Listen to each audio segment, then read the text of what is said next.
Friends, నేను నల్గొండలో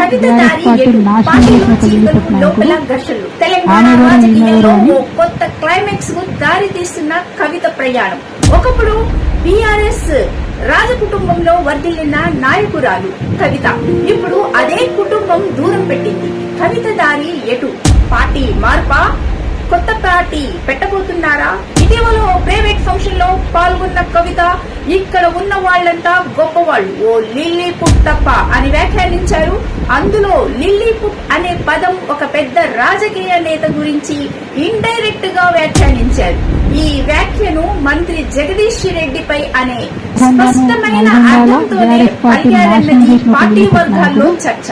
అంతేకాకుండా ఇటీవల ఆమె పార్టీకి చెందిన నాయకుల వైఖరిపై తీవ్ర అసహనం వ్యక్తం చేస్తున్నారు. ఒకప్పుడు తెలంగాణ జాగరణలో ముఖ్య పాత్ర పోషించిన కవిత ఇప్పుడు పార్టీ వేదికలకే దూరం అయ్యారు. ఎన్నో సమావేశాల్లో ఆమెను పక్కన పెట్టేశారు. ముఖ్యంగా కేటీఆర్ ఆమెతో టచ్ లో ఉండడం లేదన్న వాదనలు బలంగా వినిపిస్తున్నాయి. కేసీఆర్ మౌనం ఈ సగటు కార్యకర్తకే కాదు, పలువురు సీనియర్లకు అనుమానాలు కలిగిస్తున్నాయి. వివాదాస్పద లిక్కర్ స్కామ్ తర్వాత కవిత కొన్ని రోజులు మౌనంగా ఉండి ఇప్పుడు బయటికి వచ్చి బీఆర్ఎస్ నాయకుల పట్ల ఆమె విమర్శలు గుప్పిస్తున్నారు.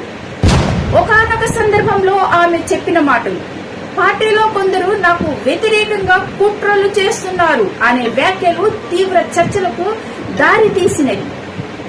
లోపల పార్టీలో అసంతృప్తులు వెల్లివిరుస్తున్నాయా? కవితకు భవిష్యత్తు కోసం బీఆర్ఎస్ ఇక సరిపోదనే ఆలోచన వచ్చిందా? ఈ నేపథ్యంలో ఆమె ఢిల్లీ పర్యటనలు, తృతీయ శక్తులతో చర్చలు, బీజేపీ మౌన సహకారం అన్నీ కలిపి ఒక వేరే లైన్ కు సంకేతాలా?